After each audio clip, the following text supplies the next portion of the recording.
Ya estamos entonces grabando la clase, jóvenes.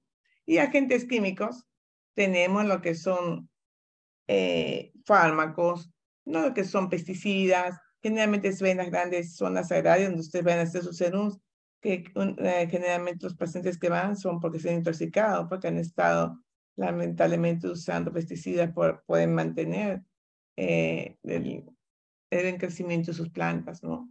Así como gases, algunas drogas en físicos, ustedes lo están viendo, ¿no? La parte de calor, ni la calor que estamos realmente es desastrosa, ¿no? La parte física. ¿Y por qué el calor? Digo, a ver ustedes, jóvenes, ¿por qué estoy hablando de la calor? ¿Por qué estoy hablando de radiaciones? Realmente puede perjudicar a la persona que dicen ahorita la calor. A ver, Sí, jóvenes. podría causar algún golpe de calor. Y la Pues, radiación a la que estamos expuestas por el sol, cuando íbamos, por ejemplo, a la playa y no nos echamos bien bloqueador, estábamos a las horas donde el sol estaba en su máxima exposición, a las 12 aproximadamente. claro, inclusive el simple hecho de trasladarse de un lugar a otro, por más que no use bloqueador o todo, si no estamos con un bloqueador bien protegidas, pues lamentablemente estas las radiaciones, especialmente la calor, que se está viendo que muchos adultos mayores están sufriendo golpe de calor, ¿no? Especialmente ellos, los que están teniendo un gran golpe de calor. Lady, me está levantando la mano, ¿alguna pregunta, algo? No, sí, doctora, lo que pasa es que quería acotar de que el hecho Dígame. también, ¿no?, del efecto del verano, bueno, del sol que está en constante la radiación, lo que va a traer como consecuencia es lo que actualmente hemos estado viviendo, ¿no? Las precipitaciones y por ende las inundaciones, los huaicos, lo que finalmente pues estas aguas estancadas, que es lo que nos traen, lo que serían los dengues y todo lo que puede traer en consecuencia ello. Claro, todas enfermedades metancénicas. Muy bien. Entonces, eso es cuando hablamos de los no biológicos, ¿no? Los biológicos, cuando hablamos de no biológicos, ya lo acabamos de mencionar, que puede ser inclusive efecto de frío, radiaciones, fuerza mecánica y todo lo que hemos mencionado. Hay que dar hincapié a hacer que la gente, acuérdense que la gente es lamentablemente ese microorganismo, sustancias, radiaciones que ustedes han podido observar, cuya presencia es indispensable para que la persona haga la enfermedad. Y hemos dicho que puede ser un organismo infeccioso, como hemos hablado de un virus, un hongo, una bacteria, un protozoario, y ahí comenzamos a hablar de algunas características de esos agentes infecciosos, como ver qué es la contagiosidad, patogenicidad, la virulencia, el poder de invasión y sobre todo la inmunogenicidad. Entonces, cuando hablamos cómo se llama esta patogenicidad, estamos hablando sobre este proceso infeccioso que se va a dar en el huésped, en la persona, ¿no? Al lamentablemente entrar, vamos a tener pues esta persona que está infectada y por lo tanto simplemente va a desarrollar la enfermedad y depende, hay ciertos grados de patogenicidad, ¿no? Hay unos que son muy graves, como es la rabia, y otros que son pues que hemos visto como son SIDA, varicela y otros. Y hablamos de un término muy importante, que hablamos de virulencia, ¿no? Cuando hablamos de virulencia es cuando este agente es capaz de producir hasta la muerte o casos fatales.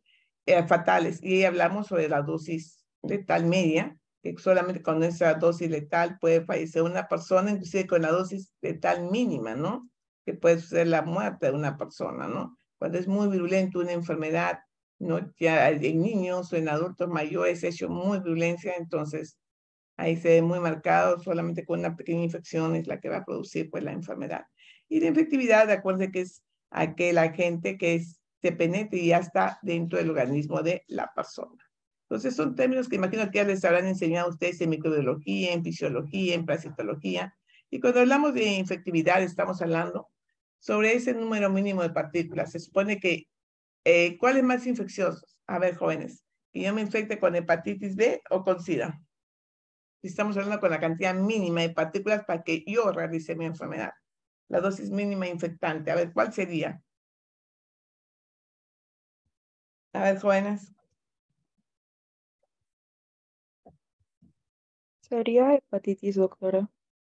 Es de hepatitis, ¿no? Uno dice, estuve suturando, me hinqué y ese paciente tuvo hepatitis. Yo más me preocupo ese paciente que cuando yo estuve en Cando, suturé, y un paciente código blanco, ¿no? Que era, tenía VIH. La hepatitis B se contagia más rápido. Es más fuerte su efectividad, acuérdense. Por si acaso, es un examen. Otro que también el contagio es súper rapidísimo, por la efectividad es la sarampión y la varicela. Muy baja, acuérdense que es la lepra. ¿Ya? Tiene que pasar muchos años, ¿no? Para ver la efectividad de la persona. También tenemos lo que es la mutagenicidad, ¿no?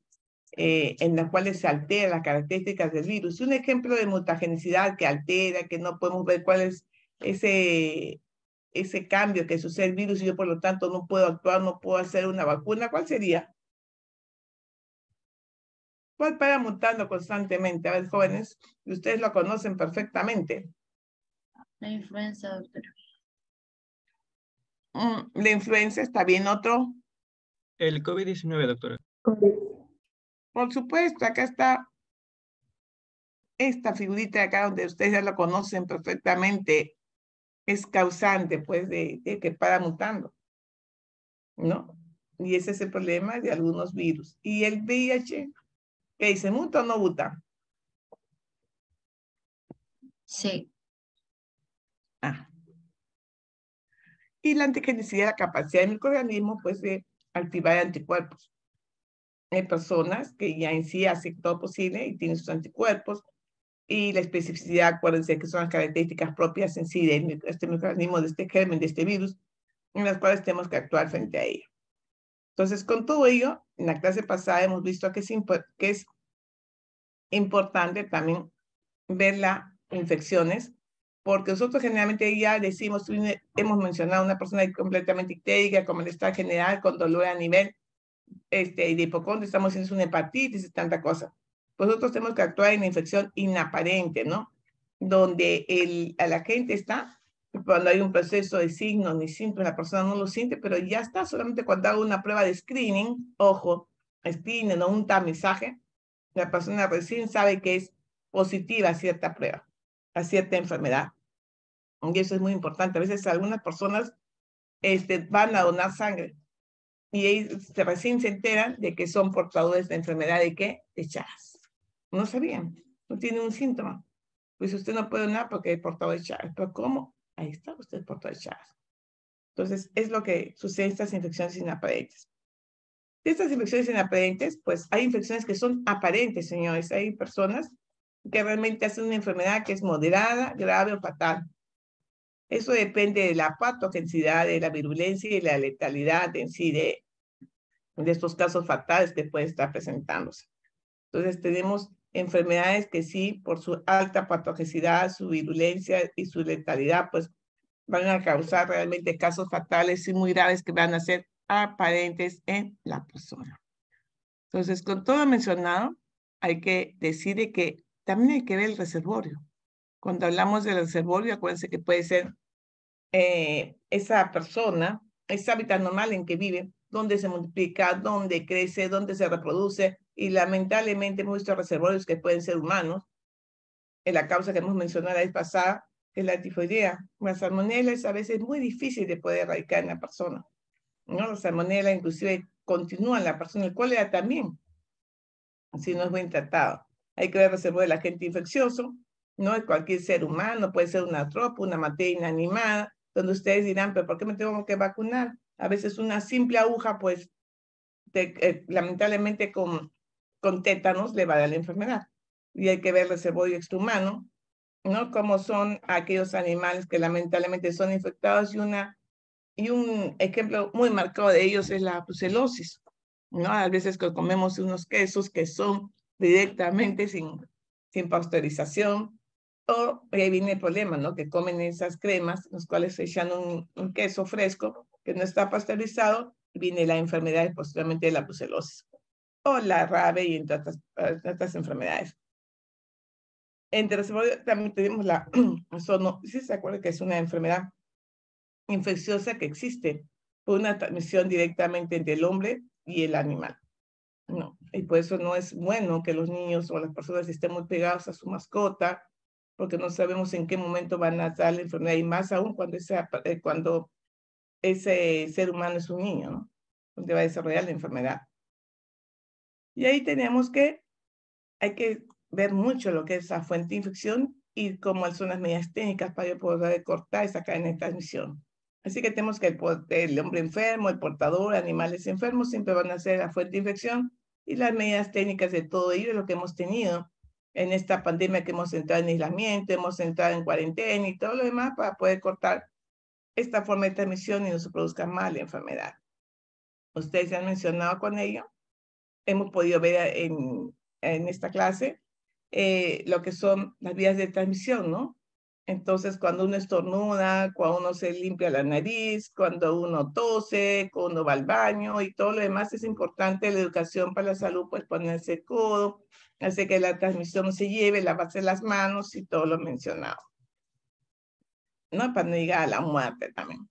Otro punto es ver los mecanismos de transmisión, es decir, el contacto directo sobre las gotitas de flujo, del agua, los alimentos, los vectores, el lavar bien las verduras, el de tener el objeto personal de una persona es personal, no puede ser dado por otra, darle a otra persona para que use lo mismo. Entonces usamos la pasteurización, la desinfección, la erratización, esterilización. Ustedes dicen, doctor, hay que fumigar, hay que derratizar, pues todo eso se tiene que usar. Asimismo tenemos el hospedero.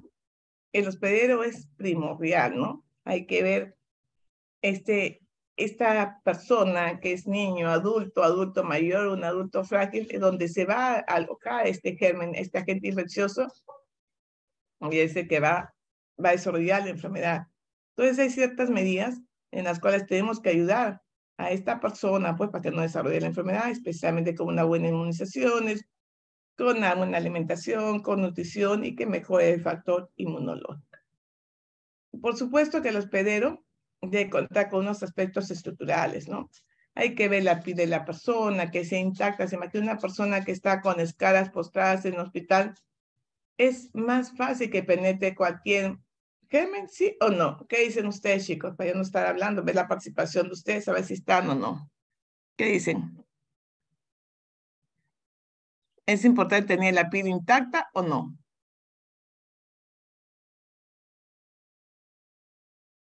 Sí, doctora. Sí, doctora. Sí. Ejemplo, ¿por qué?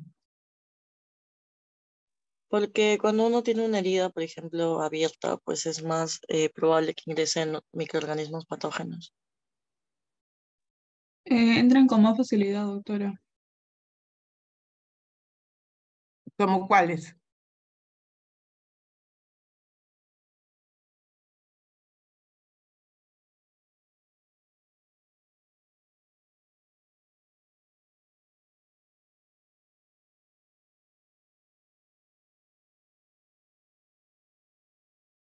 Como un estafilococo podría ser.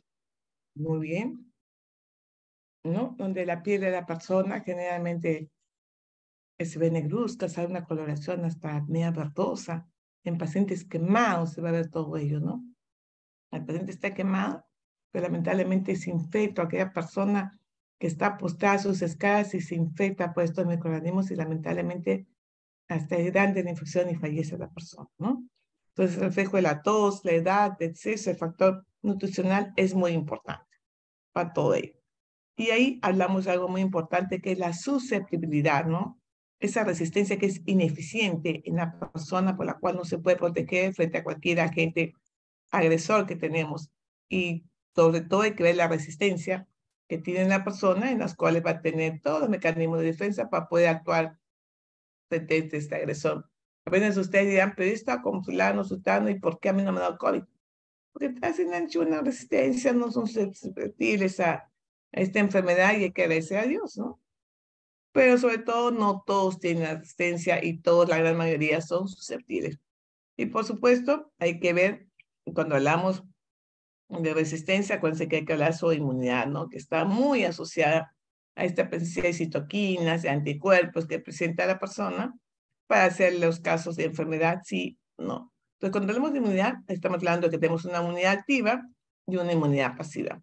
Cuando hablamos de inmunidad activa, estamos hablando sobre que yo tengo una inmunidad frente a un estado de enfermedad, ¿no? Es natural la enfermedad y yo desarrollo inmunidad activa. Inmunidad activa artificial, supongamos de que yo justo hablamos ayer con las señoritas y que tuvimos la práctica, en la cual decía que acá en Guaylas, Chorrillos, que es el Instituto Nacional de Salud. Y a veces, lamentablemente, tenemos que actuar y utilizar una vacuna, ¿no? Cierto tipo de vacuna, y donde podemos darle a la persona una actividad importante, ¿no? Una inmunidad artificial. Inclusive al centro de salud tenemos toditos los centros de acopio de todo Lima Sur, donde están todas estas vacunas que nos van a dar una inmunidad activa artificial. Una actividad pasiva es la que pasa la madre a través de los anticuerpos asumidos por el cordón umbilical, por la placenta, el niñito nace con inmunidad pasiva, en el cual lo tiene hasta los 6 primeros meses. Y una inmunidad pasiva artificial de sueros también es aquella en las cuales tenemos una mordedura de un arácnido, ¿no? Y lamentablemente tenemos que tener, darle una inmunidad, darle un suero, ¿no? Antiofídico, antiloxacelismo, y lo podemos conseguir. Entonces, todo eso es lo que hablamos de inmunidad. Y por supuesto, no hay que olvidarnos de aquel que llamamos el portador, ¿no? Por supuesto, el portador es lamentablemente pues la persona en las cuales va a albergar este agente infeccioso y ese que va a producir pues los signos, los síntomas. Posiblemente puede ser un portador en los cuales no tiene síntomas y síntomas, pero hace la enfermedad. Ahí tiene el portador asintomático, ¿no? Que es el que transmite la enfermedad, pero no tiene un signo ni síntoma, ¿no? Supongamos, ¿qué enfermedad? A ver, señores, señoritas. Yo creo que las señoritas son las que más participan, ¿no? ¿Hay alguna portadora asintomática de una enfermedad en los cuales puede contagiar a la persona y sea asintomática? ¿Qué enfermedad es asintomática y puede contagiar? A ver, díganme. VPH. El COVID también, doctora. Bueno, más diría que es un periodo muy largo, un periodo de ventana, que se llama periodo de ventana, es el VIH. El COVID es unos cuantos días, ¿no? Porque puede tener COVID, pero ya tiene síntomas. En cambio, el VIH no tiene un periodo de ventana muy grande. Dice, yo no tengo la enfermedad y sigue contagiando y sigue transmitiendo la enfermedad. Tenemos por todo eso en incubación, cuando están incubando una enfermedad, que son asintomáticos, que son convalecientes, ¿no? Inclusive están sanando, terminando la enfermedad, están convalecientes y siguen transmitiendo la enfermedad, ¿como cuál? TB. No. Convaleciente, la TBC, ¿no?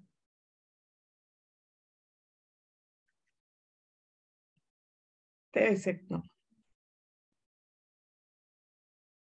¿Cómo cuál?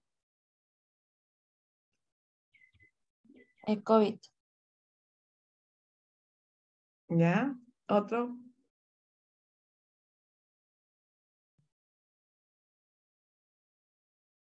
Cólera, tifoidea, ¿ya? Tenemos el portador crónico prolongado, nunca se olviden, que es inclusive hasta la propia salmonela. Muy bien. Y acá comenzamos con todas las cadenas epidemiológicas. Comenzamos con una cadena que es malaria. Lo vamos a hacer rápido esto, chicos, porque imagina que ustedes llevan parasitología, microbiología y conocen perfectamente cada uno de ellos. Malaria, conocido y llamado también Plasmodium vivax. Ya saben que es un parásito protozoario. Ya hemos hablado que quién es el reservorio es el hombre, el vector quién es. Lamentablemente es el mosquito hembra. La distribución es en la costa, en costa norte y selva. Vamos a tener el Plasmodium. Y el modo de transmisión que dijimos es picadura de mosquito, ¿no? En los cuales está infectada y que también inclusive se ha visto que puede ser de forma indirecta por hojas contaminadas. No voy a hacer que sea por un examen. El periodo de incubación es de 7 a 14 días. El periodo de transmisibilidad a partir del 10º día. Y susceptibilidad, cualquier persona. Inmunidad, no hay. Y la letalidad, a veces fallecen, señores, ¿no? De 1 al 10%, ¿no? Entonces, es lo que llamamos nosotros la malaria. Otra enfermedad es la fiebre amarilla.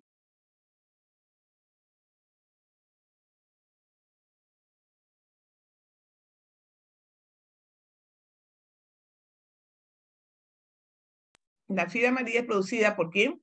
Por un virus, ¿no? Es un virus de la gran familia Floridae, que salen la mayoría de ellos, y adquieren, virus lo van a tener en distintas partes del mundo. Puede tenerlo en el Nilo, el Nilo del Este, puede tenerlo en San Luis, puede tener en cualquier parte, pero adquiere el nombre desde el sitio donde lo tiene. Nosotros lo conocemos perfectamente a esta enfermedad, como ustedes la conocen como la fiebre amarilla, ¿no?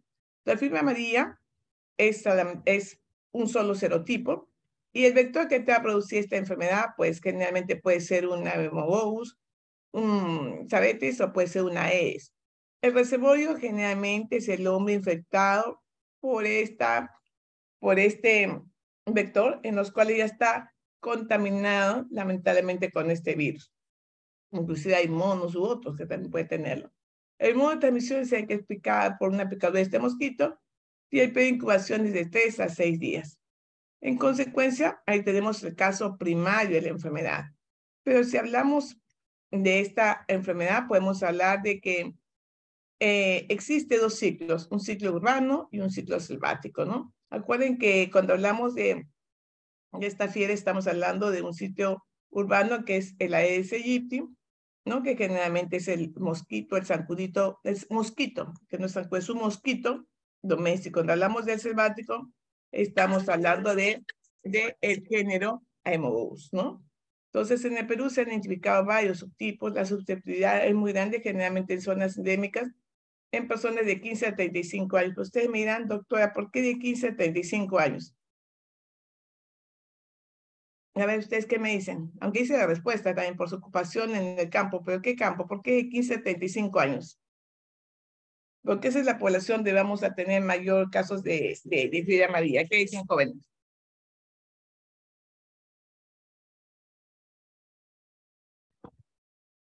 Porque están en la edad de participar en la agricultura, me imagino, y ahí es donde más se contagian por los mosquitos.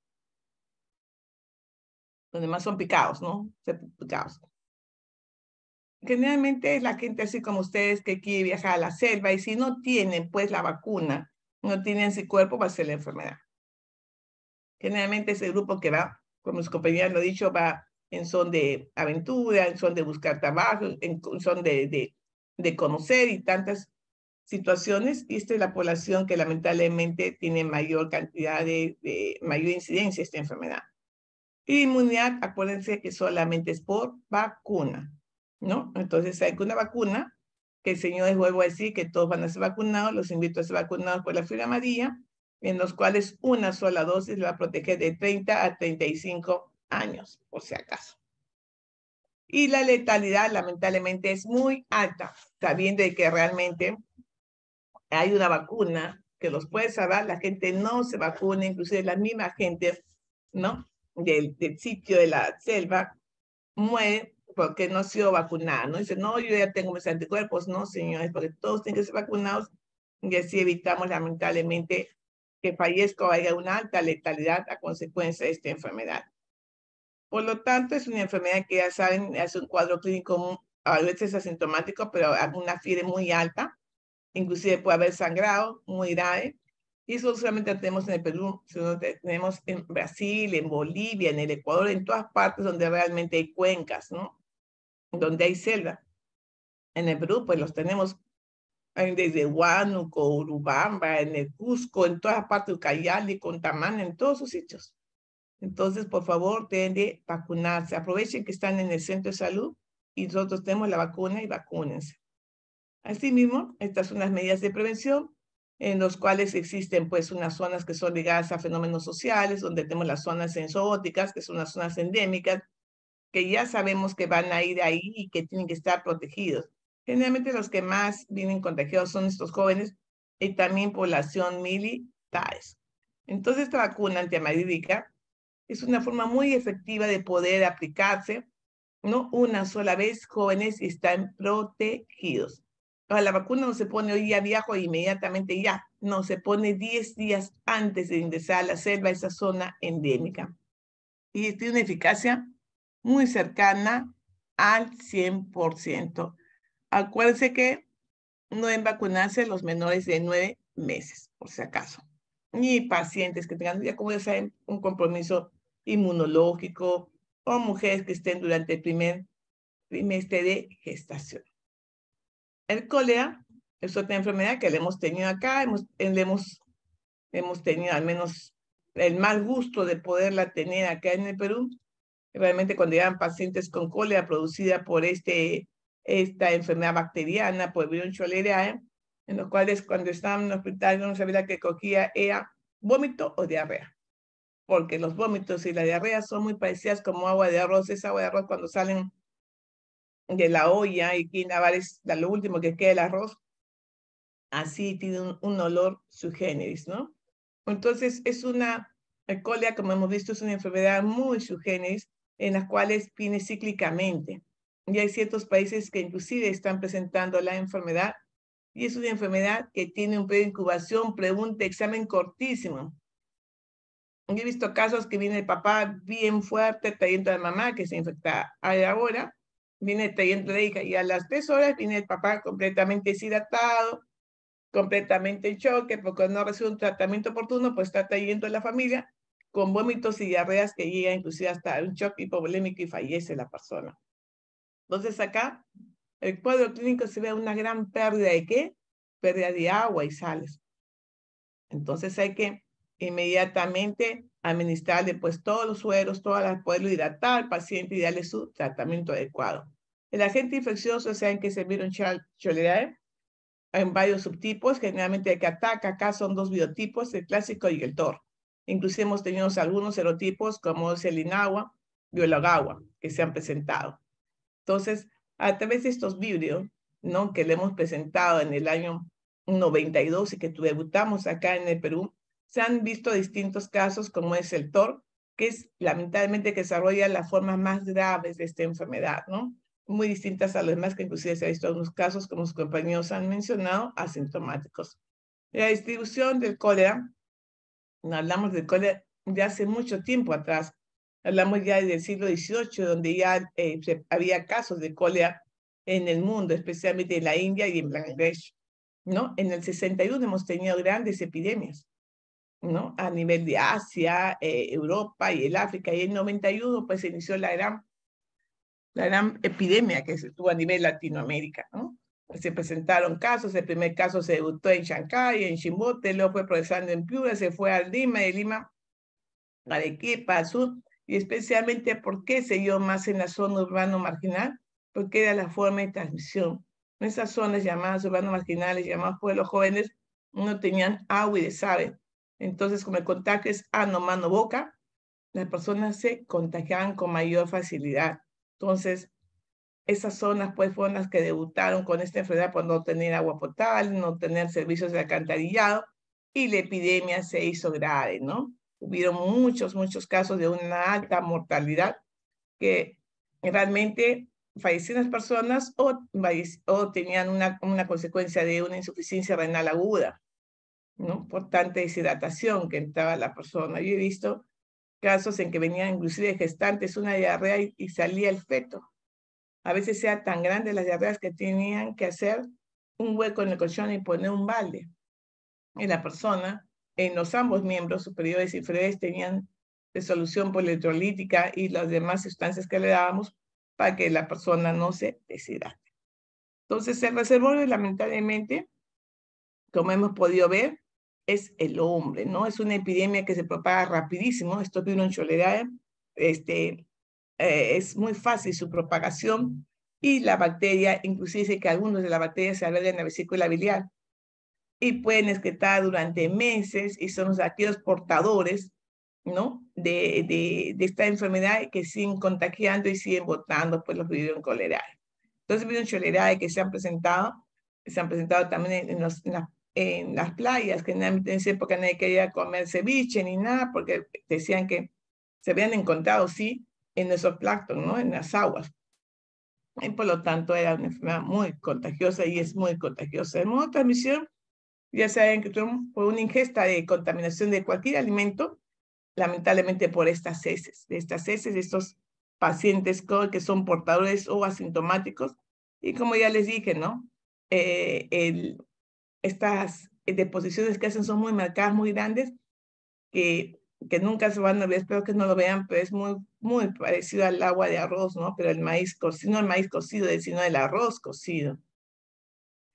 Y sobre todo que se requiere una mínima cantidad, lamentablemente, para tener la enfermedad. El periodo de incubación es cortísimo, de 3 a 4 horas, inclusive hasta puede llegar de 5 días.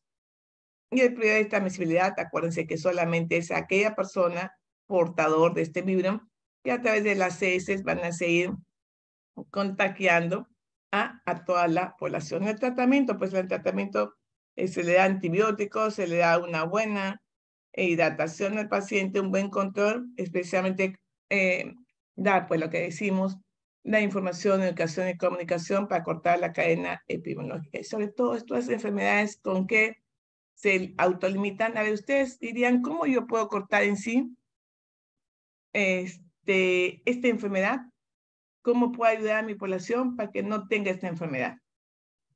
O cualquier otra enfermedad. ¿Cuál es la mejor medida de protección, señores? Y ustedes, ¿Podría ser campañas de higiene de lavado de manos, doctora? Así es, ustedes nunca sabían que la primera protección es lavado de manos. Lavado de manos. Yo estaba en esa época del cólera, bueno, a nosotros no nos ha dado cólera, ni muchas enfermedades que hemos estado en estas epidemias que se han presentado, el correcto lavado de manos. Lavado de manos y las uñas cortas, ¿ya? Entonces, cuando hablamos del cólera, la susceptibilidad, si nunca tiene una enfermedad, es al 100%.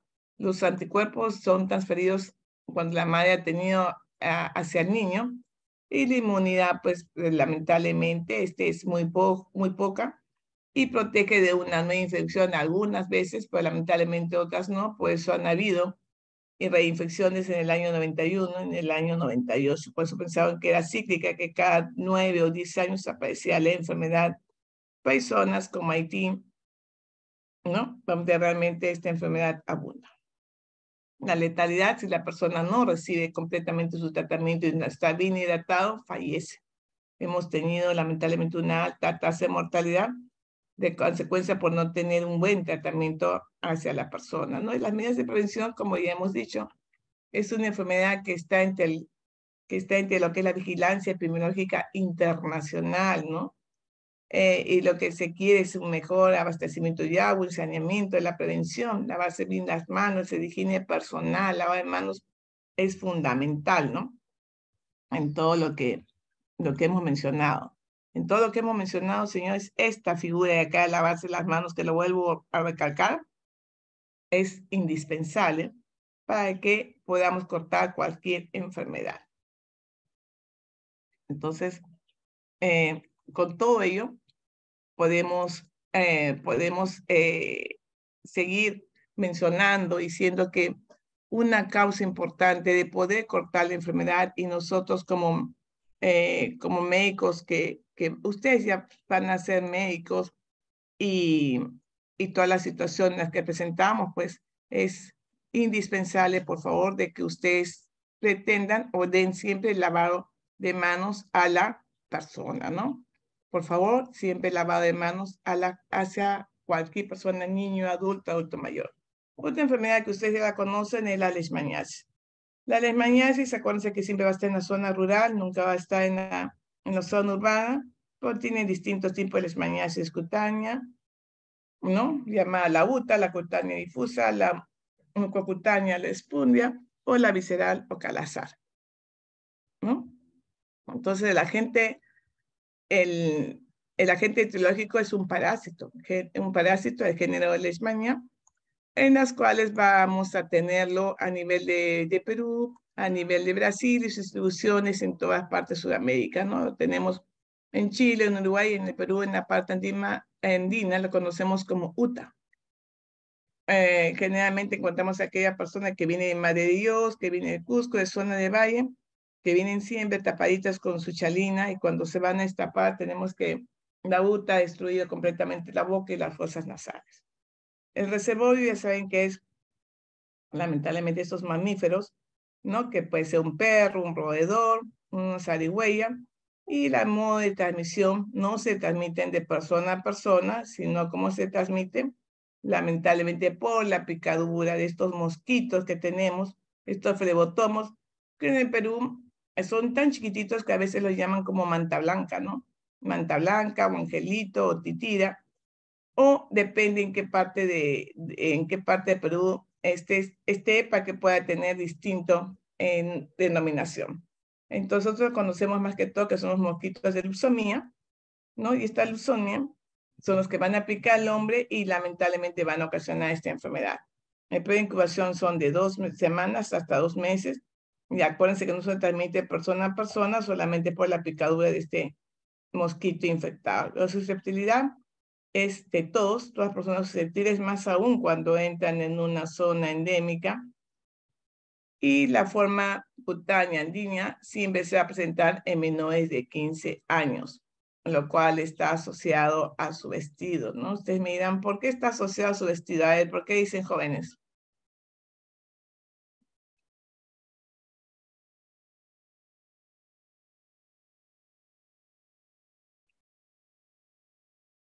Porque estos niños, lamentablemente, no se cubren las piernas y ahí son picados. Acuérdense que la inmunidad por la infección de leishmania, al parecer, pues no protege sobre esta exposición, y la letalidad, si no está vinculada, pues lamentablemente no es de baja, pero es elevada alta si es diseminada. Otra enfermedad que ustedes conocen es el tifus ensantemático, que el agente etiológico es la Rickettsia prowazaki y el vector es el piojo, ¿no? Este piojo que está distribuido en todas partes de toda América, lo tenemos perfectamente acá en el Perú, y el medio de transmisión es cuando han visto, ¿no? Que las personas cogen el piojo, ese piojo está con este agente etiológico, esta Rickettsia, y produce lamentablemente el heces al triturar, entra y produce la enfermedad en la persona. ¿Han conocido, han escuchado sobre esta enfermedad? ¿Qué dicen, chicos?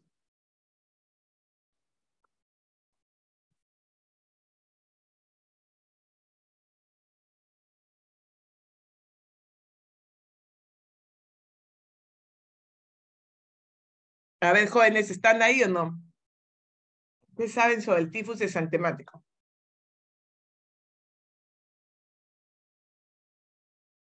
Sí, doctora.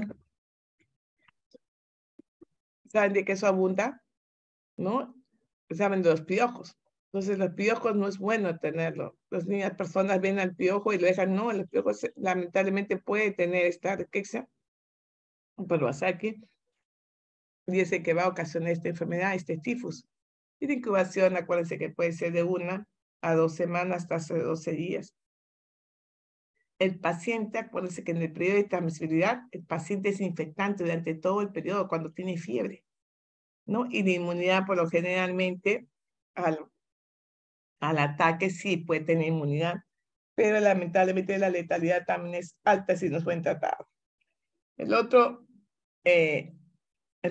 enfermedad que tenemos es la peste. Hemos hablado desde que viene la época desde antes de Cristo, cuando hablamos de la peste que fallecía tanta gente, no a consecuencia de la guerra, sino a consecuencia de esta epidemia, la peste producida por Yersinia peste.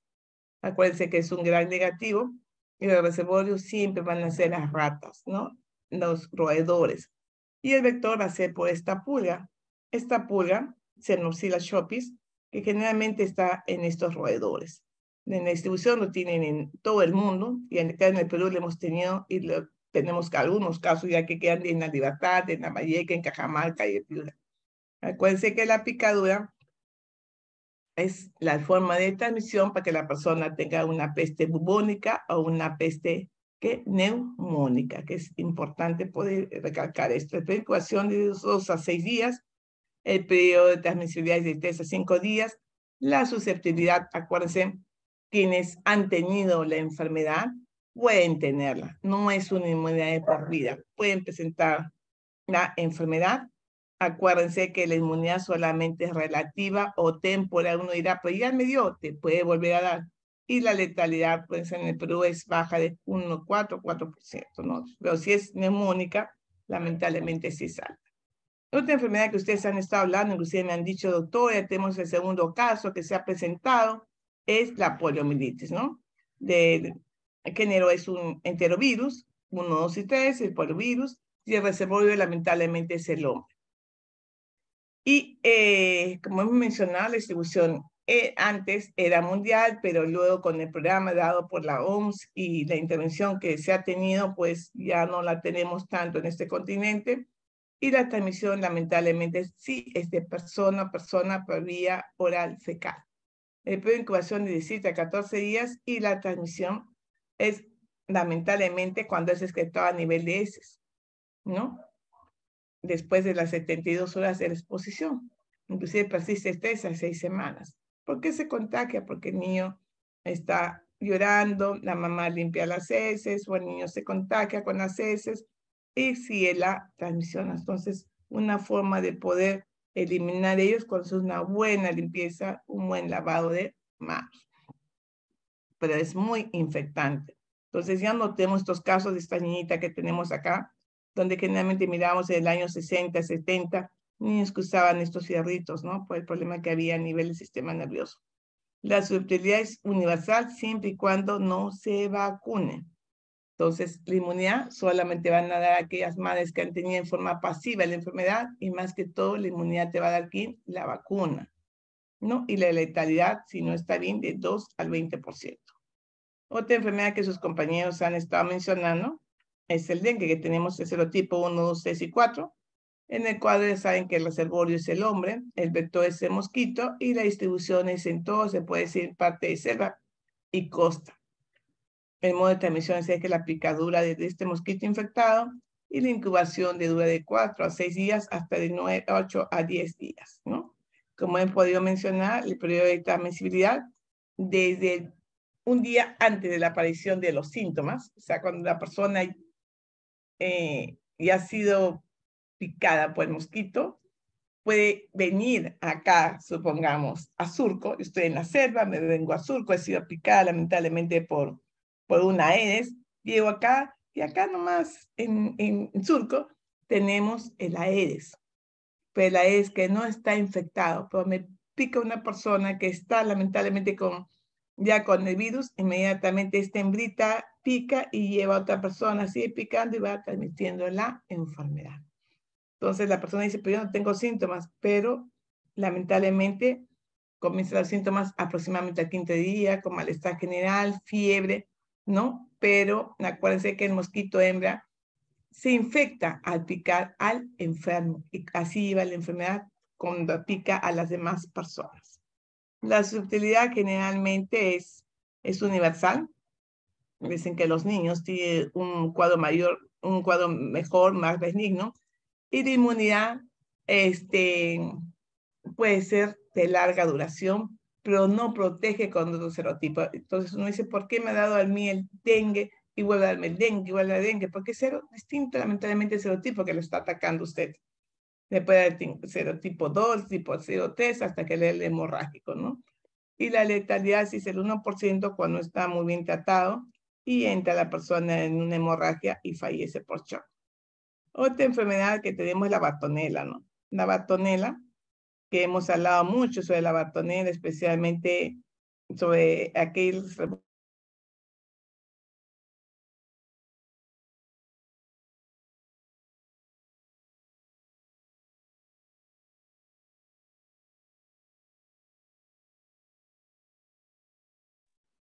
y que lamentablemente lo tenemos. Generalmente decían que lo teníamos a 600, a 2.800 metros sobre el nivel del mar, pero ya se ha encontrado lamentablemente este Phlebotomus, se le ha encontrado ya en Santa Eulalia.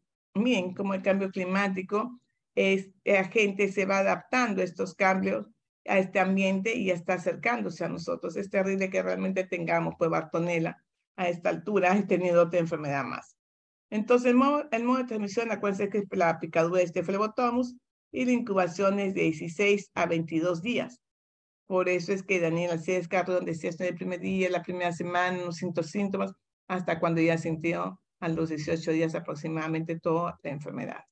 El periodo de transmisibilidad, acuérdense que no es de persona a persona, solamente por picadura, La susceptibilidad es más leve en niños y la inmunidad, pues conocida como Bartonella, la fiebre oroide, enfermedad de Carrión, ¿no? Si no son bien tratadas, pues lamentablemente, depende, ¿no? Si hay un restablecimiento, pueden sí que no le confiere inmunidad, pero si le ha dado la verruga, que también la conocemos como la enfermedad del oro y la verruga peruana, ¿no? No tratada puede tener una letalidad y fallece la persona en un 10 a 90%. El carbunco, acuérdense que es producida por Bacillus anthracis, el reservorio generalmente van a ser los suelos contaminados por estos animales y van a tener estas esporas que lo tenemos a nivel mundial y acá en Lima lo hemos tenido en Lima Sur, en Ica, y el modo de transmisión es lamentablemente por una penetración de animales muertos por la parte de cutánea, que es pregunta de examen, o simplemente por las esporas o por la ingesta de esta carne que es insuficientemente cocida. Entonces se piden incubaciones de 1 a 7 días. El periodo de transmisibilidad es de persona a persona, sí es muy rara, porque no se va a dar siempre y cuando usted tenga las esporas o haya comido esa carne. La susceptibilidad depende, es indeterminada. La inmunidad son raros los ataques y la letalidad, si no es bien tratado, pues puede tener del 5 al 20%. La difteria, hemos tenido casos de difteria hace 3 años. Hemos visto muerte de una niña y de una persona adulta debido a que al Corynebacterium diphtheriae, ¿no? Lamentablemente el reservorio es el hombre, la distribución es mundial, y decir que tenemos aún personas que son reservorios de enfermedad. La transmisión lamentablemente es por contacto de estos exudados, ¿no? No tenemos casi portador, pero estos exudados que aparecen acá en la laringe, esa membrana negruzca, pues son lamentablemente cuando se contamina a otra persona, es a consecuencia de ello, y son los que van a seguir teniendo esta enfermedad de difteria. El periodo de incubación es de 2 a 5 días y va a transmitir la enfermedad mientras exista estos bacilos que se encuentran en esas secreciones, exudados hasta por 2 semanas. La susceptibilidad es para todos, pero tienes una inmunidad que te va a dar la vacuna, ¿no? Y si no estás vacunado, fallece del 5 al 10% de la población que lo tenga. Otra enfermedad es el Chagas, producida por Treponema cruzi. Y ¿cuál es el reservorio? Aparte de estos, ¿qué otro reservorio tienen? A ver, chicos, para ver si están ahí o se han ido y me han dejado con el micrófono prendido y ustedes se han ido a tomar tu desayuno. A ver, vamos a preguntar a cada persona que está ahí, de paso que es una forma de ver si el participante está ahí. A ver, ¿qué me dice Aarón? Aarón Magro Chira. ¿Aarón? Sí, doctora. El Chagas, el vector. ¿Qué otro vector usted conoce? ¿Qué reservorio conoce? ¿Qué reservorio conoce aparte de los que están ahí? Y yo no le he puesto a propósito, porque es muy importante. Uno dirá, pero doctora, usted, una cosa es que, señores, tengan ustedes, léanlo. Otra cosa que yo les diga y les explique, tantas experiencias, situaciones que no están ahí, situaciones que ustedes se van a acordar. A ver, Aarón, ¿qué otro reservorio usted conoce de Chagas? De Chagas, por ejemplo, puede ser pulgas, ¿No? garrapatas. No, a ver, gracias. A menos sé que estás en clase. Alguien levantó la manito. A ver, allí, Sí, doctora, soy Angie Alba. dígame. Podrían ser otros mamíferos como los roedores, murciélagos, tal vez a veces perros y gatos. También. ¿Y dónde encontramos más esta enfermedad de Chagas? A ver, ustedes que tanto saben. Buenos días, en el armadillo. Armadillo, ¿no? Doctora, También disculpe, podría ¿otro ser. mamífero podría ser la zarigüeya? También.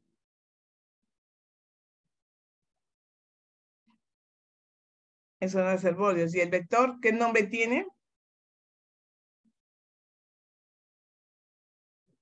Pero, perfecto, ustedes han dicho todo ello, que me parece muy bien. ¿Y el vector?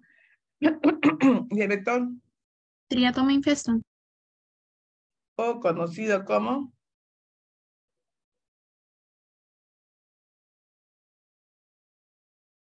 ¿Quién entra ahí? ¿Quién actúa ahí? ¿La chirimacha o la cucaracha?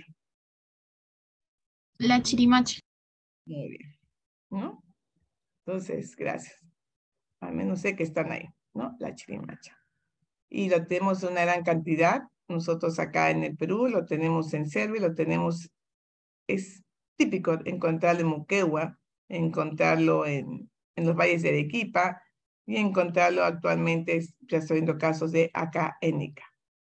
El periodo de transmisibilidad, ya saben que ese parásito puede tenerlo toda su vida y la persona no lo sabe, señores. Cuando la persona va a donar sangre que tiene 20 o 40 años, porque quiere donar sangre, le dicen, señor, usted es portador de Chagas, pero nunca he tenido, y recién se acuerda que fue a Tumbes, perdón, que fue a Moquegua, que estuvo ahí hace años, y que tuvo una picadura acá en el ojito, y que luego pasó, ¿no? Lamentablemente, esa es una enfermedad asintomática que cuando ya debuta tiene un mega corazón y ya todo está dañado, ¿no? No se conoce muy bien la inmunidad, pero sí hay una letalidad muy grande y generalmente estas personas fallecen por una complicación cardiovascular. Acuérdense, un periodo de transmisibilidad va desde que la persona se infecta y puede mantener este parásito toda su vida, lo tiene ahí, es pregunta de examen. Y la subtilidad son todas personas y más aún si es una persona inmunosuprimida. No se conoce la inmunidad y la letalidad, ya saben que por enfermedades crónicas podemos tenerla en un 10 o 20%, en un 10-20% porque hay una complicación cardiovascular. Generalmente este es el signo de Romaña, ¿no? El niñito está durmiendo, la persona está durmiendo y se permaneció con mi ojo hinchado, está ahí, ve una picadura y lamentablemente es producida por esta chirimacha. Otra enfermedad tenemos la enfermedad de meningocócica, producida por una Neisseria meningitis. El reservorio es el hombre, que es el portador asintomático, la tenemos en todas partes en el mundo, y acá la hemos tenido, la tenemos en Apurímac, en Ancash, y todas ellas son por un mecanismo de transmisión por gotitas de flúger, ¿no? Gotitas de saliva. El periodo de incubación de 2 a 10 días, y la transmisibilidad, acuérdense, es hasta que el meningococo pues desaparezca, ¿no? El estado del portador dura hasta 10 meses y la susceptibilidad es alta. Acuérdense que el niño tiene que ser vacunado, ¿no? Entonces es muy importante vacunar a esas personas, generalmente esas personas del grupo de riesgo. Y si no hay un buen tratamiento, inclusive puede fallecer la persona.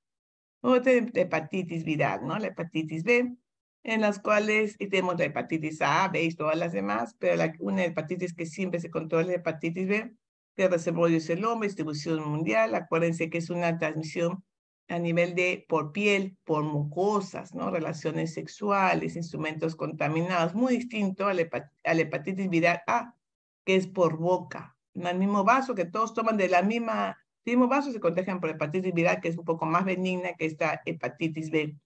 El periodo de incubación es de 45 a 180 días y la persona puede tener, lamentablemente, puede ser este portador asintomático durante toda su vida. Entonces es muy importante la inmunidad, especialmente vacunarse, porque es terrible que la persona fallezca, ¿no? Lamentablemente por una situación muy fulminante, por un cáncer hepático a consecuencia de una cirrosis, por no haberse vacunado contra la hepatitis viral. Caso para la hepatitis es toda persona que tenga fiebre, ictericia, coluria y que haya tenido, que tenga presencia de transaminasas hepáticas, ¿no? Tanto la TGP, la TGO y especialmente todo el perfil hepático. Las bilirrubinas están aumentadas, generalmente a predominio directo. Caso probable asintomático, todo individuo asintomático sin tener ninguna historia clínica de enfermedad, pero tiene sus valores elevados según pruebas de laboratorio de transaminasas. El caso confirmado es cuando ya tengo mis marcadores serológicos y tengo, ojo, ya tengo mi hepatitis B. Y el portador crónico es cuando tiene pues su antígeno en superficie que persiste y decimos que es un portador, que es asintomático y que sigue contagiando a los demás, ¿no? Y no tiene un signo ni síntoma, pero sí, si hacemos un examen, encontramos que las transaminasas están aumentadas. Otro punto que hay que mencionar, que hay que tener una buena vigilancia también de la mortalidad materna, que hemos visto que en el año 2020 pues han fallecido 429 mujeres peruanas, ¿no? Que han muerto durante el embarazo. Situaciones que deben ser evitadas haciéndole un buen control, ¿no? A estas mujeres. Evitar la muerte materna es evitar que la mujer fallezca durante el embarazo, parto o puerperio después de sus 42 días. Y hay muertes que son obstétricas, como son muertes causadas por el embarazo, el parto o el puerperio, y muertes indirectas, ¿no? Cuando son agravadas por otras enfermedades, a lo mejor por un coronavirus, por una difteria, por un Chagas o por qué sé yo, ¿no? Entonces son causas indirectas. Y las muertes maternas tardías es cuando ocurren después de los días que la persona ya haya tenido sus 42 días. Y las muertes relacionadas al embarazo, cuando la mujer gestante fallece durante el embarazo o 42 días de término de su embarazo, ¿no? Entonces hay que tener mucho cuidado y proteger a nuestras gestantes, y especialmente que fallecían antes a consecuencia del tétanos. Entonces el tétanos, su agente etiológico, conocido en tétano, el reservorio generalmente es el intestino de los animales, el hombre, la tierra, todos los objetos contaminados con estas heces. La distribución es mundial. El modo de transmisión es cuando se introducen las esporas de este tétanos. Generalmente el periodo de incubación dura de 3 a 21 días. No se transmite persona a persona. La susceptibilidad cualquiera puede tener siempre y cuando no se vacune. Acuérdese que la enfermedad no da, yo puedo tener tétanos y ya me ha dado la enfermedad y no me vacuno. No te da inmunidad. Por lo tanto, señores, tienen ustedes que vacunarse. Miren todo lo que estamos hablando de qué enfermedades. Yo les invito a que en el centro de salud aprovechen a vacunarse. Al próximo semestre ustedes todos van a estar ya en el hospital y van a tener que presentarse un carnet de vacunación. Entonces, ¿cómo no vacunarse si tienen vacunas a su disposición? Acuérdense que el tétanos de una persona que no ha estado vacunada puede llegar a un 70% y fallece la persona. ¿Y por qué hablamos de la gestante? Porque también el niño puede presentar tétanos neonatal, ¿no? Acuérdense que el reservorio es el objeto contaminado por las heces, y generalmente, ¿qué pasaba? Hace muchos años atrás los partos eran dados en situaciones de casas, en situaciones domésticas, ¿no? Entonces la comadrona o la amiga le cortaba el cordón umbilical al niñito con una tijera, con una piedra, con algo, pero lamentablemente está infectado, el niño nacía y posteriormente fallecía. Entonces toda gestante tiene que estar vacunada para evitar este tétanos neonatal, que en promedio de incubación es de 3 a 28 días. Acuérdense que no se transmite persona a persona, solamente es por estos objetos contaminados, y es susceptible de cualquier recién nacido a los 28 días. La inmunidad solamente va a ser dada siempre y cuando la madre esté vacunada. Y si la no está vacunada, generalmente el niño que fallece, ¿no? Otra enfermedad que hemos presentado, la tenemos, es la tosferina, dada por el tela pertussis. Es un gran negativo que produce unos casos muy, muy severos. El reservorio es el hombre, la distribución es mundial y la transmisión es por las gotitas de Flujar. Pero incubación de 7 a 10 días. Acuérdense que la transmisibilidad aparece cuando el niño está con su fase catarral, está con su gripe, sale a jugar, están jugando con la pelota, el otro niño coge la pelota y estornuda, el otro niño coge la pelota, se lleva la manito a la boca y se van contagiando. Más que todo el contagio es en los parques, en los colegios. Y la utilidad en menores de 5 años especialmente es muy marcada a nivel de lactantes. Acuérdense que la inmunidad después de la enfermedad puede ser prolongada, pero más que todo la inmunidad le va a dar ¿quién? La vacuna, ¿no? La letalidad, si el niño no está vacunado, fallece el niño porque hay un problema respiratorio y fallecen por una neumonía. Entonces es muy importante vacunar a nuestros niños contra la tosferina. Tosferina o llamada o pregunta de examen, ¿ah? Tosferina llamada o que un día le puse en el examen y no contestaron. Tosferina o chicos. ¿Cómo? Tos convulsiva. Ya, tos convulsiva, muy bien. ¿O? Pertusis. ¿Cómo? A ver. Pertusis. ¿O? Pertusis, doctora. ¿O? Coqueluche. Acuérdense, tosferina, tos convulsiva o coqueluche. ¿Ya? La sarampión ya la conocen ustedes, una enfermedad febril con un exantema causada por el virus de la sarampión. Tiene sus pródromos, una parte eruptiva, una parte de convalescencia. Los pródromos generalmente aparecen de los 4 días, ¿no? De la enfermedad, en los cuales se caracteriza por sentar fiebre, malestar, ¿no? Tiene un eritema muy marcado, falta de apetito, la boca tiene las manchas de Cochlear. Acuérdense eso. Y luego viene la parte eruptiva que viene después de 5 días con unas lesiones eritematosas. Generalmente empieza como usted pone el polo, ¿no? De la cabeza hacia los pies. Eso es lo clásico. Viene a nivel de cabecita, detrás de la oreja, y luego va a la cara, cuello y va bajando, ¿no? Generalmente no se ha visto mucho la sarampión que afecta a la palma de las manos ni planta de pies, pero sí, a diferencia de la viruela símica, sí, aparece en las manos y en los pies. La convalescencia pues se disminuye de acuerdo a cómo apareció de la cabeza a las extremidades y ya se presentan unas manchitas de color claro. Acuérdense que hay que hacer un diagnóstico diferencial muy marcado con lo que es la rubiola, el eritema infeccioso, con lo que es la escarlatina, el exantema y el dengue. Nosotros hemos tenido casos de sarampión acá en Chorrillos, en una zona, en un colegio X, en los cuales habían niños especiales y eran cuidados o venían a apoyar gente de Alemania. Se presentaron hace como unos 8 años, 9 años, se presentaron 4 casos de jóvenes alemanes de entre 18 a 22 años, en los cuales hicieron la enfermedad acá, debutaron la enfermedad, pero ninguno de nuestros niños fue contagiado. ¿Por qué? Porque nuestros niños estaban vacunados contra la sarampión. En otras partes del mundo no vacunan, porque dicen que es bueno que desarrollen enfermedades. Pero acá se vacuna y tenemos una población cubierta de todos contra la sarampión.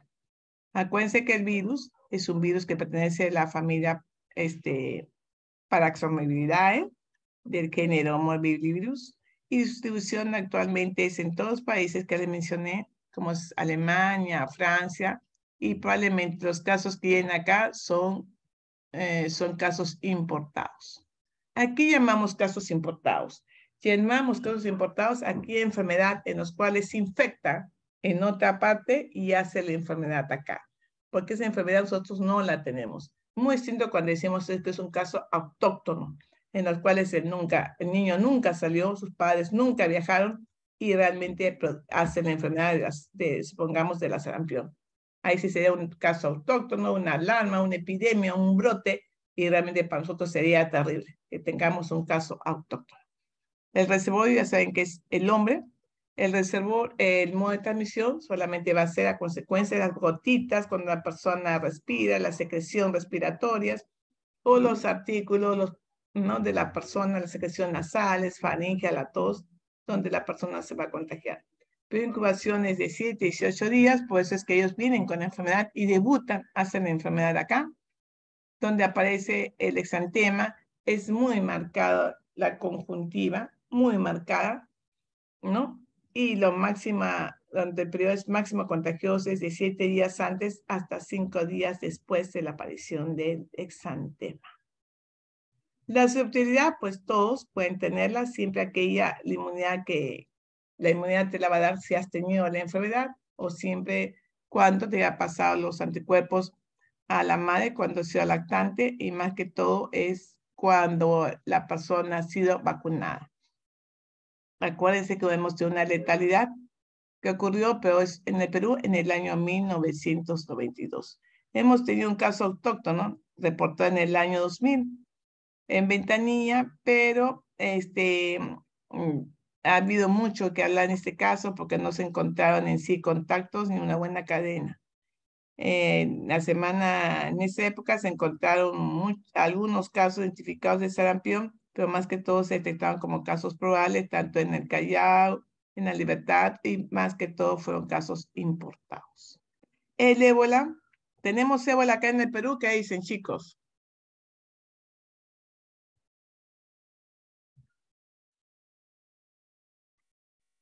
¿Tenemos ébola?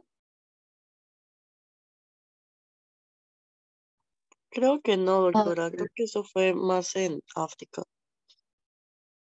Muy bien. A ver. ¿Qué nos dice Diego Córdoba? ¿Tenemos caso de ébola?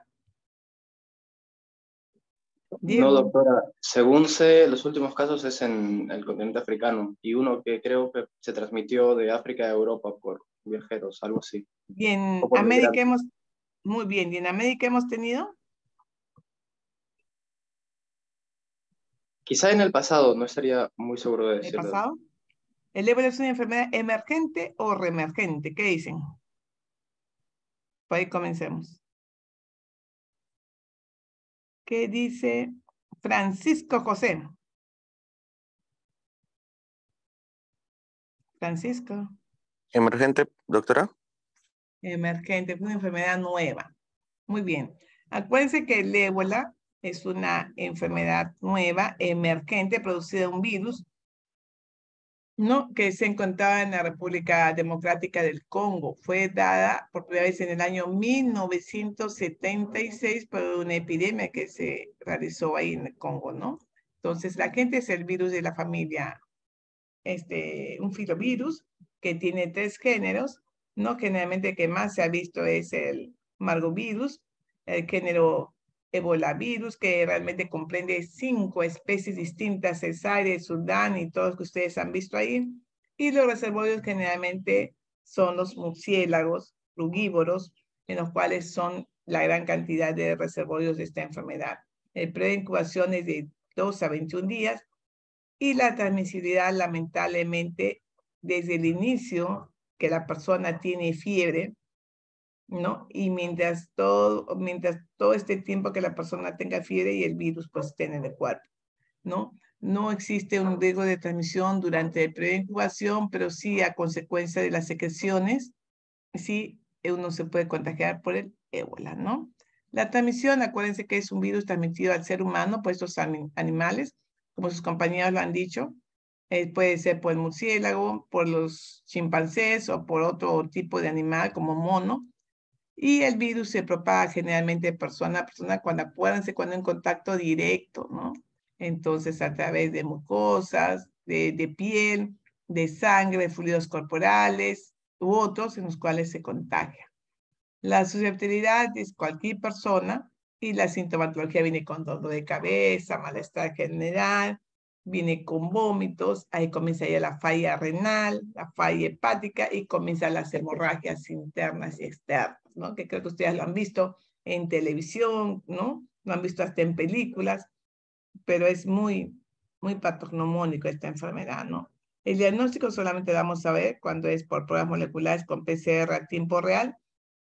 Y el tratamiento, señores, no hay tratamiento. La prevención es solamente lavado de manos, usar una protección personal. Entonces, ¿qué pasó? ¿Por qué se iban contagiando? Porque la gente tenía esa costumbre de que apenas fallecía una persona y generalmente fallecía por cólera, iban y lavaban la ropa, ¿no? Esa persona. Pero esa persona pues tenía exudados, tenía sangre y entre ellos mismos se contagiaban, ¿no? A veces en el cortejo fúnebre, el cadáver ahí era también causante de la transmisión, por eso se pedía que por favor los incineren, ¿no? Entonces, ahí miren cómo es el contagio y cómo podemos hacer la prevención sobre ello. Otra enfermedad que ustedes la conocen, coronavirus, que ya tenemos coronavirus, ¿es una enfermedad emergente o reemergente? ¿Qué dicen? Reemergente, doctor. Así es, ¿no? Yo lo enseñaba en el año 2014, 2008. Ahí cuando decíamos el SARS, el MERS, ¿no? Miren que algún día y ya apareció, ¿no? Y el MERS, que es en Andrómenos, ¿no? En los benditos camellos, pues ya creo que está llegando, puede ser. ¿No? Hasta que llegó pues este coronavirus COVID-19, que el agente causal es un virus tipo SARS. El periodo de transmisión no lo voy a decir porque ustedes ya lo conocen perfectamente, la incubación, la transmisibilidad, la susceptibilidad, ya saben que solamente todavía estamos en estudios y existe aún, están en investigación jóvenes, y la única prueba de laboratorio para ver es la prueba serológica y más que todo la prueba molecular en PCR-RT a tiempo real. ¿Hay tratamiento? No hay tratamiento. Actualmente, ¿cómo se protege la persona para no tener un caso grave o fallecer? A través de la vacuna. Pregunto con todo ello. ¿Seguimos en pandemia o no? ¿Qué dicen jóvenes? Sí, seguimos. Muy bien. Y pregunto, ¿debemos de seguir con la mascarilla o no?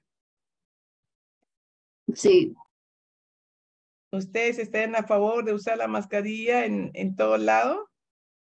O menos en las fiestas. ¿Qué dicen? ¿Qué dicen, jóvenes?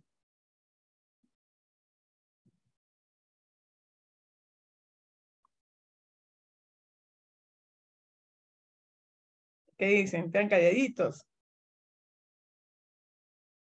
A ver, jóvenes, ¿qué dicen? Sí se debería volver al uso de las mascarillas, doctora, y sobre todo con la nueva variante que ha salido que está afectando a más población. Así es, ¿no? Por ejemplo, hay algo que dicen que es una variante XBB, en las cuales se ha visto que es otra variante del Omicron, ¿no? Que lamentablemente no es tan fácil de detectar, pues es que la gente dicen que no tiene, puede ser portador, y a consecuencia de ellos, pues está dando, ¿no? Esta variante está dando una afección y que están solicitando que a lo mejor por los casos aumentados porque viene con malestar, fiebre y otros de esta variante, están pidiendo que a lo mejor ya estamos en el inicio de la sexta ola. A ver, para la próxima semana, para el día jueves, me avisan sobre eso. Doctora, también he visto que están recomendando la quinta dosis porque esa va a proteger de las variantes del Omicron. ¿Y ustedes se han vacunado? Sí. Sí, doctora. Ayer mis queridas alumnitas no se han vacunado, así que el día viernes ellos mismos se van a vacunar, van a coger su vacuna, se van a colocar ellos mismos y otras vacunas más que hemos visto. Muy bien, gracias chicos. Otra, la viruela símica, que lamentablemente sí hemos presentado casos, inclusive en nuestro centro de salud lo hemos tenido. Acuérdense que se detectó por primera vez en el año 58 y se detectó en el humano en el año 70, ¿no? Ya sea en la agente causales por este virus, que viene desde todas partes, generalmente la parte centroafricana, y el modo de transmisión es por contacto directo, ¿no? Por contacto directo, como un paciente le digo, pues usted tiene la viruela, ¿qué pasó? ¿Dónde se ha contagiado? Ay, no, doctora, yo estuve sentada al lado de un chofer y me estornudé en la cara y me contagié. Y no es así. Solamente con un contacto muy cercano de cara a piel y más que todo cuando hay contacto sexual. ¿Ya? Entonces hay que tener mucho cuidado con ella. Acuérdense que tiene 4 fases. La fase de incubación, que dura de 5 a 7 días, ¿no? Ahí donde no hay transmisión. La fase prodrómica, que dura de 0 a 5 días, que realmente produce cefalea, fiebre, malestar general y la fiebre y la parte eruptiva, que es de 1 a 5 días y que pasa por 4 estadios bien marcados. Ustedes van a ver bien la mácula, que luego se convierte en pápula, se hace una vesícula, pústula y posteriormente termina en una costa. Generalmente, igual que la sarampión, ¿por dónde empieza más? Por la cara. Por la cara, manos, inclusive en las partes genitales se ha visto muy marcado. ¿Cómo yo confirmo si la persona tiene viruela? Porque sacamos 4 muestras. Una muestra de sangre, que es, vamos a ver los anticuerpos, y la muestra del hisopado a nivel de las lesiones de la piel, ya sea vesículas, de las costas secas, y un hisopado nasofaríngeo igualito cuando le toman la prueba molecular, que le sacan la parte nasofaríngea igualito. Muy bien, hay que hacer diagnóstico diferencial, porque uno dice, no, yo no tengo viruela, pues una varicela, un herpes, ¿no? Puede ser hasta una rickettsia, un sarampión, una sífilis, pero no, señores, estas lesiones que presentan son muy grandes, son muy marcadas. Al menos en los 18 casos que he podido observar en todo el año pasado, pues son muy marcadas, muy diferentes a una varicela. ¿Qué otras enfermedades nos falta estudiar? Pues nos falta ver el tifus, la rabia, sarampión y todas las que hemos visto, perdón, son otras enfermedades que realmente hacemos vigilancia epidemiológica, ¿no? Acuérdense que todas las enfermedades que ustedes han visto, se hace vigilancia epidemiológica porque una de ellas nos va a ocasionar que realmente tengamos lamentablemente, un brote, ¿no? Y me imagino que esto ya lo conocen perfectamente, la atención primaria de salud, en los cuales la atención primaria de salud, acuérdense que es una asistencia sanitaria esencial en que no solamente veo al individuo, sino veo a la familia, a la comunidad. Por ende, la atención primaria de salud es una asistencia esencial donde yo quiero que toda la población sea accesible a tener una participación y a tener una atención en un establecimiento de salud. Acuérdense de la Declaración de Alma Ata de 1978, en las cuales se expresa directamente que todos los gobiernos tienen que ayudarse para proteger y promover la salud en todo el mundo.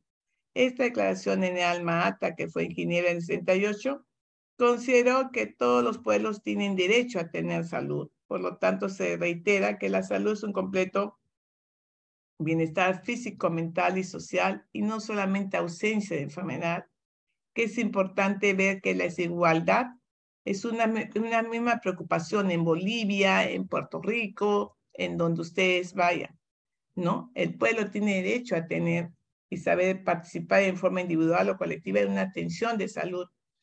Hay que ver las condiciones económicas, ¿no? Para poder ayudar, ver las apropiadas investigaciones sociales, para ver en qué recursos, en qué parte de la población se hace vulnerable.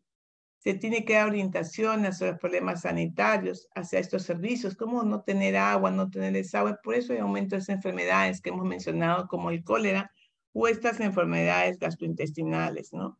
Sobre todo, todo gobierno tiene que formular políticas para una buena atención primaria de salud, y siempre decían ellos, ¿no? Que se tiene que restablecer en el año 2000 salud para todos. Cuando hablamos de Alma Ata es un total de más de 10 capítulos que le hemos resumido en ello y que ellos mencionan, ¿no? A través de todos los países que tienen que ver la comprensión de las siguientes actividades. Acá están nuestros alumnos, ustedes mismos, el grupo de alumnos vacunándose, la promoción de una buena nutrición, tener un buen abastecimiento de agua, ¿no? La asistencia materna infantil. Hemos visto que hay causas maternas que pueden ser evitables, ¿no? Que si la persona cumple bien con sus inmunizaciones, con su buen control, hay que vacunarse, señores, ¿no? La prevención de la lucha con enfermedades endémicas, miren lo que está pasando ahora con estas enfermedades metancénicas, ¿no? A consecuencia de las aguas estancadas, que es un caldo de cultivo para que crezcan pues, los aedes, los flebotomos y todo lo demás. La educación es primordial, ¿no? El tratamiento oportuno y más que todo el suministro de medicamentos que tiene que recibir la persona. Entonces, la atención primaria de salud está dada por una declaración de milenio, que siempre en todas las cumbres mundiales de salud siempre lo van a ver, la atención primaria de salud, y que dicen que tiene que existir un fortalecimiento de primer nivel desde 2011 al 2021. Estamos en 2023, pues nos falta gran cantidad de fortalecer el primer nivel de atención para dar salud para todos. Entonces, cuando hablamos de atención primaria de salud, decimos que al menos la mitad de más de 7 millones de habitantes que tenemos, de millones de habitantes que tenemos en el mundo, pues no lo tiene. Entonces, es importante contar con una atención primaria de salud en los cuales esté enfocado en la salud y necesidades de esa población. Es así de que la atención primaria de salud dicen que esté organizada bajo un eje de equidad, justicia social, respeto de la cultura, no por simple hecho que yo viva en Apurímac, Yo no quiero dar un parto, pues, echada. Quiero dar un parto vertical porque yo me siento bien dando mis costumbres. Hay que respetar esas costumbres y hacer un parto como la persona quiera, pero que sea dentro de un establecimiento de salud acondicionado a las costumbres de la persona. Es así que en Apurímac y en otras partes disminuyeron las causas maternas a consecuencia de condicionar, ¿no?, un parto de acuerdo a la costumbre de la población. Hay que dar una atención oportuna, hay que hacer buena promoción de salud y sobre todo una participación de todos. Los pilares de la atención primaria de salud es que tenemos que dar cobertura total. Acuérdense que ustedes, si no tienen una cobertura de un seguro, el CIS los cuida a ustedes. Creo que ustedes no saben ello, pero si ustedes no tienen una cobertura de un seguro como el Seguro Social u otro, pues el CIS los va a atender, ¿no? Hay una tecnología apropiada, tenemos que ver que la atención, los pilares fundamentales, tenemos que ver una propagación integrada de estas necesidades, tiene que haber una participación comunitaria y sobre todo tiene que haber una articulación intersectorial. Salud no lo puede hacer todo, tiene que ser con educación y con otros, y sobre todo, otro pilar es ese recurso humano no convencional, que es importantísimo. También hay que ver que la atención primaria de salud es una estrategia de trabajo sanitario que se da no solamente atención primaria de salud en un centro de salud, no, señores, se da desde un hospital, un puesto de salud, por si acaso no es posta, es puesto de salud, centro de salud, donde se va a atender a la familia casa por casa, por familia, y más que todo, si no tenemos quien nos puede ayudar, nos hacemos partícipe de poder formar a la gente sanitarios, ¿no? A lo mejor algunos de ustedes me dirán, doctor, nosotros queremos formar a gente sanitaria, darles charlas para que realmente puedan detectar dentro de su comunidad algún caso de dengue, algún caso de tuberculosis, eso sería fantástico, ¿no? El objetivo de la atención primaria de salud es que tiene que tener todos una cobertura ¿de qué? De salud, ¿no? Y sobre todo de cualquier edad. Por lo tanto, las características de una atención primaria de salud tiene que ser integral, de acuerdo a los problemas y necesidades de la salud de esa población. Tiene que ser integrada. Tiene que haber promoción, prevención, diagnóstico y tratamiento. Tiene que ser continua. No, hoy día voy, mañana no voy. Tenemos que nuestra comunidad permanentemente. Tiene que ser activa, realizada por Cristian Pay, residente. ¿Qué hora es? Ya está terminando. Cristian, buenas noches. Tiene que ser accesible, que todos tengan una buena atención. Por lo tanto, tenemos que desarrollar equipos. No solamente el médico trabaja solo, señores. El médico trabaja con técnicos, trabaja con agentes comunitarios, con la parte administrativa, con licenciadas u otros. La participación comunitaria es primordial. Hay que hacer un desarrollo de actividades y herramientas de evaluación, las cuales, de acuerdo a lo que yo me programo para dar una atención, para dar vacunas, tiene que ser ya programado. Y sobre todo docente y investigadora, en las cuales ustedes pueden hacer estudios de acuerdo a esas necesidades de esa población que lo requiere. Es igual que Maite Zavala, recién ingresa. Muy bien. Entonces, un establecimiento, ese significa establecimiento de salud integral, es entendido no solamente como un edificio, ¿no? Sino es donde yo brindo toda mi atención primaria de salud y sobre todo mi etapa preventiva, promocional y sobre todo también la parte curativa. Por lo tanto, un establecimiento integral está formado por un buen diagnóstico, tratamiento, darle promoción, darle una atención domiciliaria, hacerle la rehabilitación, hacer la vigilancia epidemiológica, docencia y sobre todo una gestión interna o externa para que toda esta población podamos llegar hacia una buena necesidad de su población en las cuales pues vamos a satisfacer sus necesidades, aunque eso va a ser muy, muy largo, pero en fin, hay que llegar a la familia donde tiene un paciente postrado, donde vemos que hay un aumento de enfermedades, llegar oportunamente y poder actuar antes de que aparezca en sí todo un brote.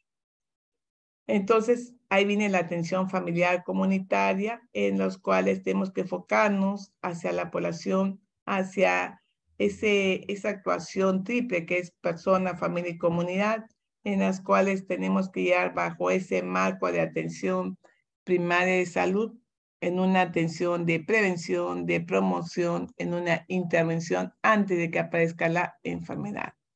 Por lo tanto, la Organización Mundial de Salud dice que para poder tener una buena atención primaria de salud, tengo 3 indicadores. Hay que luchar contra la pobreza, luchar contra la desnutrición y luchar contra la mortalidad infantil y materna. Hay un pacto que es el 30-30-30, que es la atención primaria de salud universal. Es llamado en los cuales para el 2030 yo tenga que mejorar, identificar todos los esfuerzos para que a través de todas las regiones tengamos una salud para toda nuestra población. Tenemos que reafirmar el derecho universal de las personas que tengan una buena cobertura de servicios de salud y sobre todo se requiere un compromiso, como ya se dijo, no solamente de nosotros, sino de todos. Muy bien, señores, para eso existe el AUS, el Aseguramiento Universal de Salud, según la Ley 29.344, en los cuales está dado que esta persona que tanto tenemos, que decimos que hay una orientación a que todos tengan una cobertura universal, pues se ha dado por el SIS, el Sistema Integral de Salud, en los cuales a la persona que no tenga el seguro, proporcionarle, darle una prestación de carácter preventivo, promocional y de rehabilitación para que la persona tenga una buena calidad de vida. Entonces, con ello llegamos a la atención primaria de salud renovada, que a través de un trabajo comunitario, participación social, donde haya solidaridad, equidad, cohesión social, sobre todo el respeto a los derechos humanos, respeto del género, respeto a lo que es la parte territorial y la interculturalidad, podamos dar una buena atención y lleguemos especialmente a nuestra comunidad. Ustedes me dirán, ¿de dónde es esto? ¿De dónde cree que es este sitio? Si son alumnos de medicina, ¿dónde cree que están? Están en los pantanos de Villa, a 2 minutos de lo que son estas casas muy bonitas, que quedan encantadas, a 2 minutos, y a unos 3 minutos de lo que es los Cedros de Villa. Aún vivimos así.